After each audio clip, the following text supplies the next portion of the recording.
Hey, how you doing? Welcome to another week of Life Hurts, God Heals.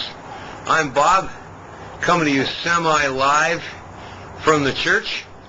Hey, I gotta tell you, I'm really glad that those stupid presidential elections are over in the States. And I'll tell you why. The commercials, they drive me nuts. And then there's nothing else on the news except the two guys always going at each other and just in anger and contempt, just calling each other a loser in nice terms. They do all this kind of stuff like, you know, President Bush has done the wrong thing. And then President Bush says, you know, that guy has flip-flopped all the time, flip-flopped. And they're at each other, all the time, and it's just like, call the other guy down, call the other guy down. And what's funny is, both those guys say that if they get elected or re-elected, that they will bring the country together. What they don't understand is that they've actually made the country worse even before they get elected or they lose, because what they've done is they've got the two parties now hate each other even more in the pre-election campaign.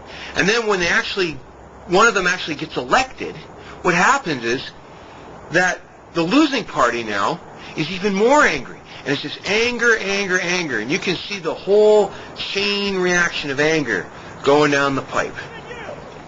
It's your fault! If you had told Two-Face they weren't the circus, they'd still be alive! If Bruce Wayne could have given his life for your family, he would have.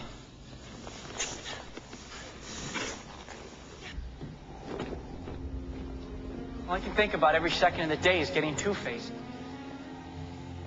He took my whole life. When I was out there tonight, I imagined it was him that I was fighting. Even when I was fighting you. And all the pain went away. Do you understand? Yes, I do. Good. Because you gotta help me find him. And when we do, I'm the one who kills him. So you're willing to take a life? As long as it's Two-Face. Then it will happen this way. You make the kill. But your pain doesn't die with Harvey, it grows. So you run out into the night to find another face. And another. And another. Until one terrible morning you wake up and realize that revenge has become your whole life. And you won't know why. You can't understand. Your family wasn't killed by a maniac. Yes, they were. We're the same. And if we're the same, Bruce, help me. All right, train me. Let me be your partner. No. I can't. You still have a choice.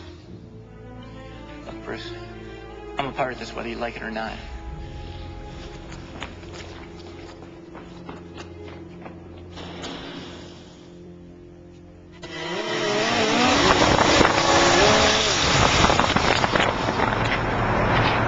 As we just saw in those video clips, anger is all around us. You know, they even make funny movies about it because everybody laughs to some degree at anger when it's expressed because everybody gets angry.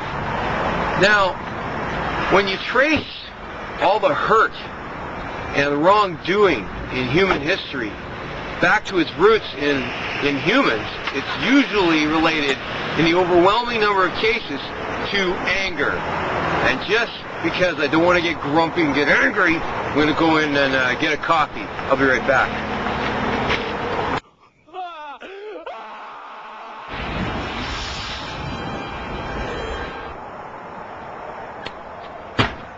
So, as we are in a series called Life Hurts, God Heals, what is the way to actually heal?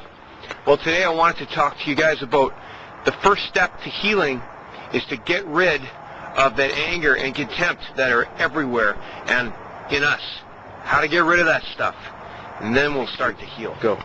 In the old days, when the Ten Commandments were given, a long time ago, The law said, do not kill. It didn't say do not become angry. But then when Jesus came to earth, he knew the human heart so well that he said, I'm telling you, don't become intensely angry. Because Jesus knew that anger, if left uncontrolled, would turn into hate. And hate would turn into murder. And murder does come from anger. Uncontrolled, intense anger. So when the old law said, do not kill, Jesus said, do not become intensely angry.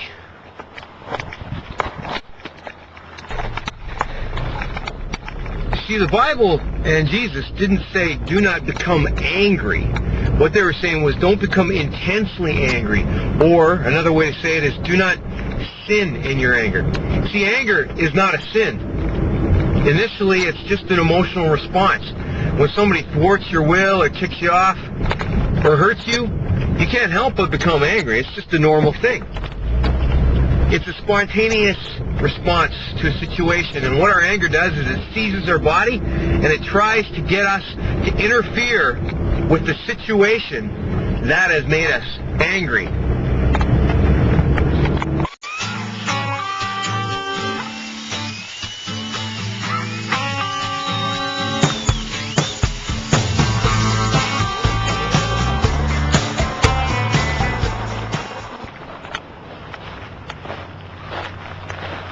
I'll give you an example of that.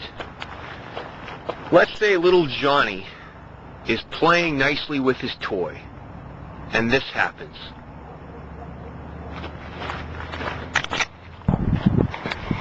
I love my bouncy ball.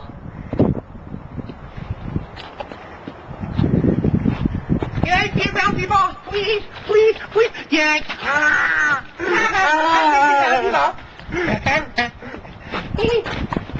Give me the bouncy ball. No, it's mine. Now you see, he can't help but be angry. But the deal is, what is he going to do? Well, his anger is going to try and get him to interfere with the theft. You see, his little kingdom has been invaded, his private playing time. So what's going to happen to little Johnny? What will he do with his anger? Give it to me.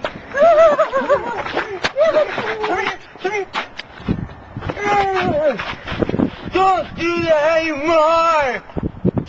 Give it to me. Give it to me. Give it to me.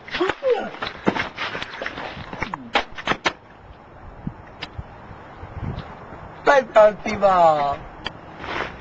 You see, even if little Johnny just gets mad and doesn't act it out, so to speak, and clock his brother with the toy, just the getting angry already will probably be enough to halt the situation.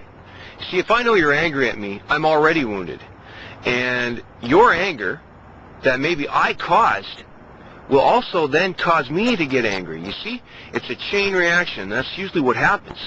I remember one time when I was a little guy, I was in grade 6, my brother Paul was in grade 4, and I knew how to press his buttons. And we were walking to school one day, and I just kept pressing his buttons, just ticking him off, and poor Paul, he snapped, and he swung his lunch kit at my chin and KO'd me right on the path to school. You know, I deserved it.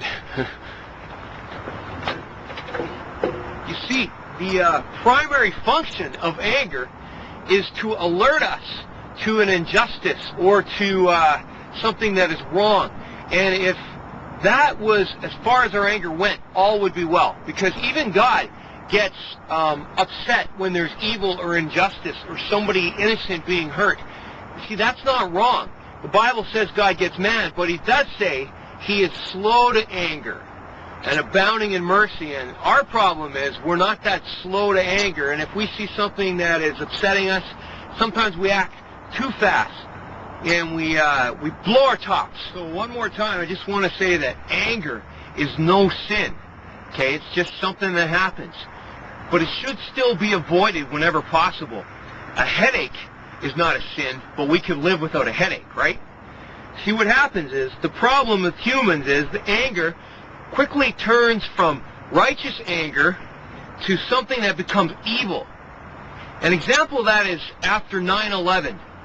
You see, yes, it was okay to be angry that those terrorists flew those planes into the two towers and the White House, the Pentagon, killing all those people.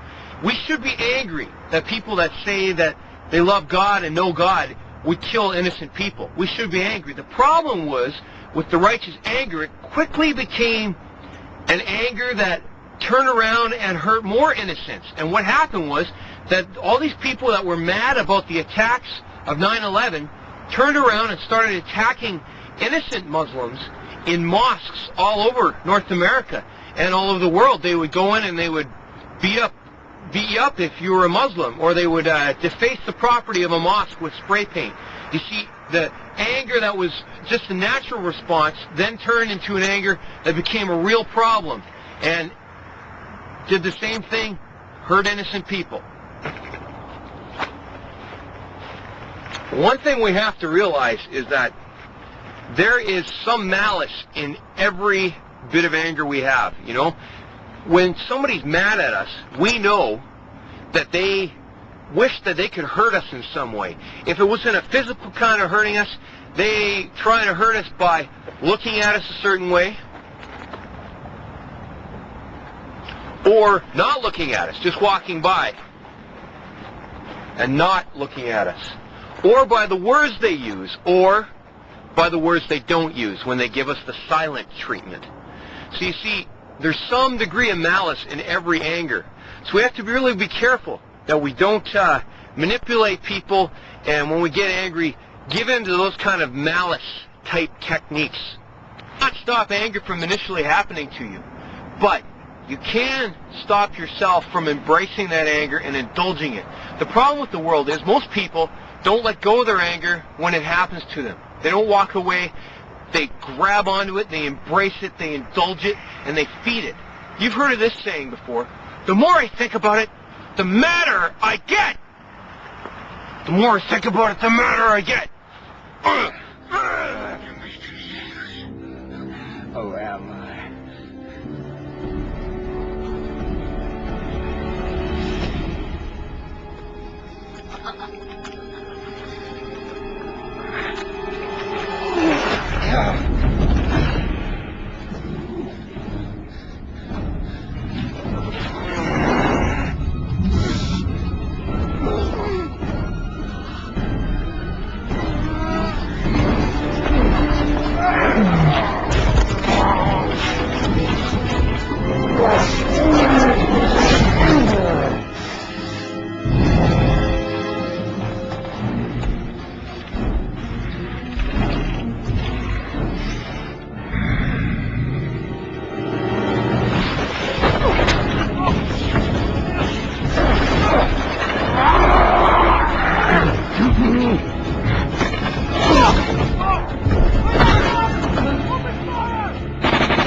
And what happens is, we hold on to the anger, and then, before you know it, we become an angry person.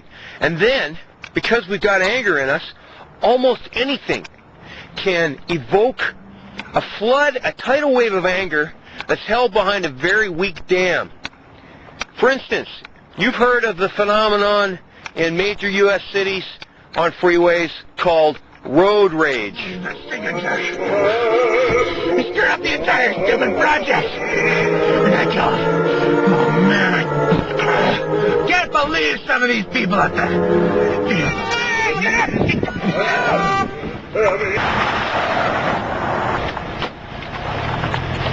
I'm sorry. I can't believe I did that.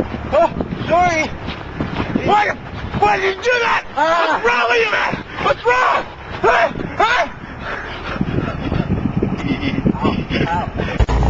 The explosion that happens in road rage never comes from the incident itself.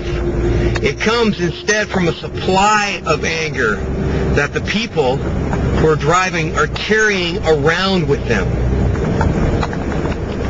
Henry David Thoreau was a poet, and he said what happens is most people live quiet lives of desperation, and that desperation quickly turns to frustration and anger, and then something like driving in a busy freeway can just light the fire, light the bomb, set it off. Another problem with anger is that people carry it around and they pin it on their chest like it's some kind of badge of honor. And this is especially true in the hip-hop world. You see some of those rap guys, you know, they've been abused when they were kids, they've been slighted because they have a different skin color, picked on, and now their anger that they've chosen to embrace is all penned up within them, and they take it out and they put it on their chest, and they walk around, and they always talk about it, and how tough they are, and how they're going to slam your face, you know, and they wear like some kind of badge of honor. And the problem is that their anger is a danger not only to them, but also to the people around them. Secondhand anger is worse than secondhand smoke. There are a lot of people that get hurt and injured, and some even killed by secondhand anger.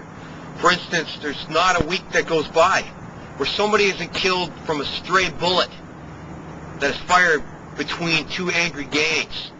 This happens all the time. Secondhand anger is a dangerous thing.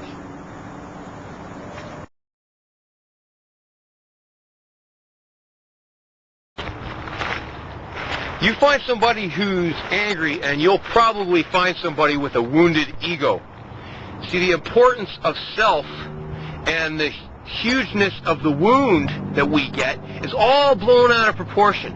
And we start to hold on to our anger because it feels like we have some kind of control. And it can be anything from a low-burning resentment towards a person to a full-blown lose-your-temper crusade against that person who has hurt your feelings. And the problem is, it roils within us, and we become this person who's just plain angry. And then that anger spreads to the people around us. It's a disease that we don't want to get. Another thing that happens is that some people get addicted to the adrenaline rush when they get angry, and then they start to like it, and then they start to take advantage of any opportunity they can to release the anger that's always boiling up inside them. You see this a lot on the hockey rink. Here's some interesting stats. In the U.S. alone, there are 25,000 murders a year. There are 1,000 murders in the workplace, on the job. And 1 million people a year are injured on the job by violent attacks on co-workers after long periods of open rage and threats. It's crazy. Many involve multiple murders of innocent people just standing around the rage. There's that secondhand anger we're talking about. All that anger that is harbored and nourished and blown out of proportion, man, it really hurts and kills a lot of people.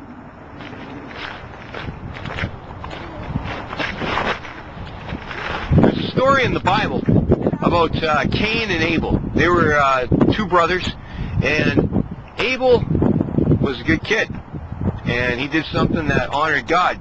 Cain, he was probably a good guy too, but he did something one day that ticked off God, and he got mad because God was happy with his brother's way of doing things and not the way that Cain did it.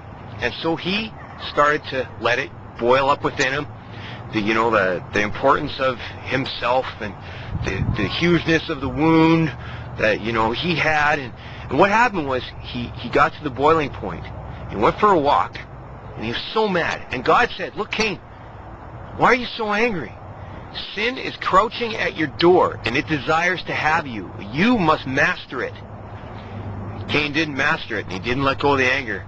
And he was the world's first murderer. We don't want to become like Cain.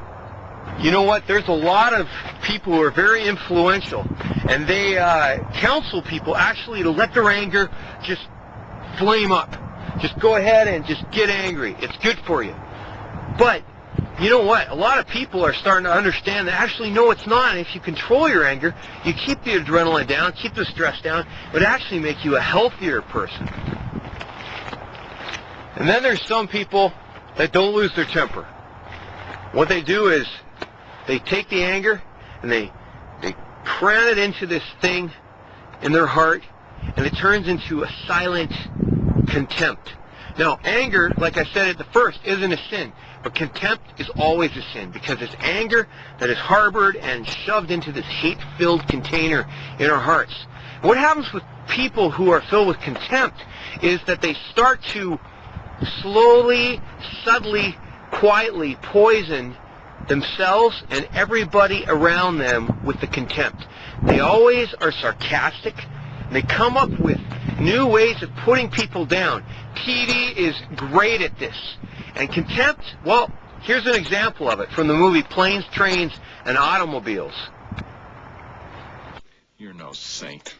You got a free cab, you got a free room, and someone who'll listen to your boring stories. I mean, didn't you notice on the plane when you started talking, eventually I started reading the vomit bag? Didn't that give you some sort of clue, like, hey, maybe this guy's not enjoying it? You know, everything is not an anecdote. You have to discriminate. You choose things that are funny or mildly amusing or interesting. You're a miracle. Your stories have none of that. They're not even amusing accidentally. Honey, I'd like you to meet Del Griffith. He's got some amusing anecdotes for you. Oh, here's a gun so you can blow your brains out. You'll thank me for it.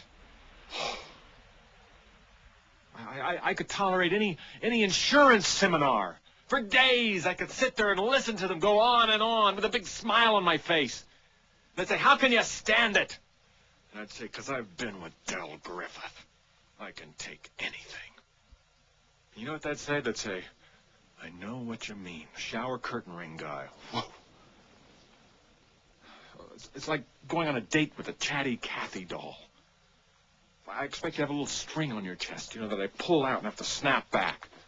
Except I wouldn't pull it out and snap it back. You would. And by the way, you know, when you're telling these little stories, here's a good idea. Have a point. It makes it so much more interesting for the listener.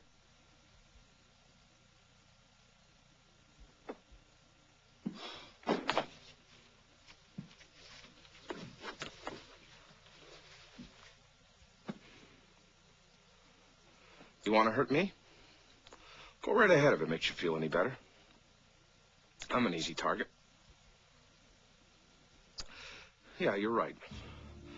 I talk too much. I also listen too much. I could be a cold-hearted cynic like you. But I don't like to hurt people's feelings.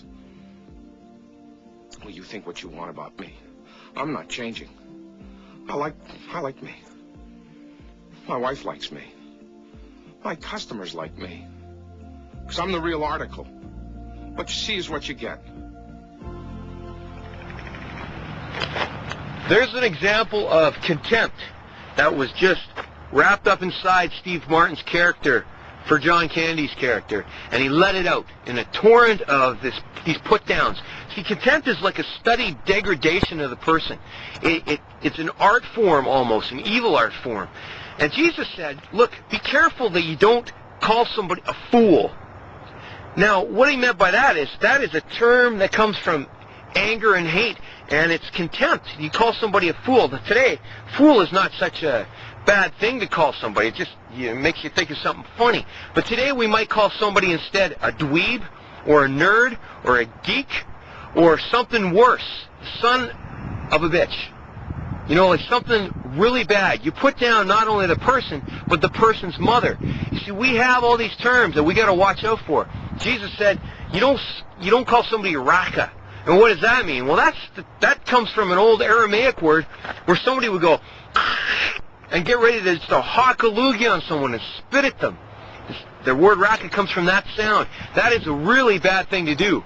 To spit on somebody is the ultimate form of contempt, as well as to say all those words and call people names that just put them down. And what we're doing is, we don't even know it, but we are putting down God, their creator, because they're created in his image. So contempt Very nasty.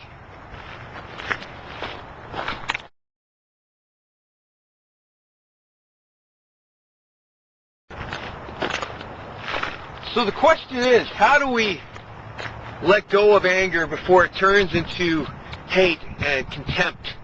And how do we get rid of the disease before it grabs us? Well, in Ephesians 4, I think it's verses 26 and 27, Paul says, don't let the sun go down on your anger. Don't go to sleep with that anger boiled up inside you. Because what happens is it gives the devil a foothold on your life. It gives him like a grab hold on your life where he can start to control you. And if you let that happen, there will be hell to pay. So the first thing is, when you get angry, you can't help that. But then, walk away. Don't do something brutal and fast and lose it. Don't try and talk about the situation even right there and then. Go walk away, and talk to God about it, and take 10 deep breaths and as much time as you need to calm down. And then you can talk about it. And you know what? Maybe you won't be able to talk to the person who's hurt you before sundown. This isn't a law God has given us. This is good advice on saying to God, before you go to sleep that night, God, I need to let go of this because it's just raging within me. And talk to God about it. He's got big shoulders. He can take your anger. You know, tell him how the person's hurt you. You know, and maybe even write it down. But don't write it down and give it to the person. That's a mistake because, you know, written words can even more easily just channel that flow of anger, contempt. If you're going to write something down, when you're done with it, rip it up and throw it out. But talk to God about it, and don't go to sleep and live the rest of your life not talking to the person. Don't do this. Don't gossip about the person that's hurt you to other people. That makes the situation worse. And don't talk on the phone. Don't write down a letter to them. When you're calm, go and talk face-to-face with them. And maybe it'd be a good idea to take a mature Christian friend with you to help you communicate the hurt to the other person. Because it might just keep the situation calm to have a third party there. Somebody objective. Somebody like me. I don't know. One thing you don't want to be is a person who has a festering personality. I looked up the word fester in the dictionary. Very interesting. Fester, to generate pus, to form an ulcer, to undergo decay and rot. You don't want to be a person who's got the pus of anger generating inside them. You don't want to give yourself a stomach ache and have an angry ulcer all your life. You don't want to be a person who's undergoing decay and rot in your soul. So my prayer for you is that you would be healthy and healed, and that you would learn to let go of the anger that wells up within you, and that you could just take it to God and say, God, take it away. Please keep me calm, give me peace. I don't want to be this way.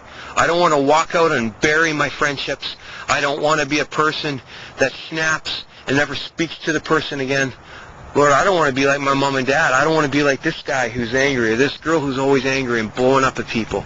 I don't want to give the devil a foothold in my life. I want to be healthy and happy and healed. So, Lord, help me. You got to be honest with God about your feelings, and then get some help from someone else if you're having a hard time letting go of your anger. But let's be healed and healthy people and not hold on to our anger. Thanks for listening.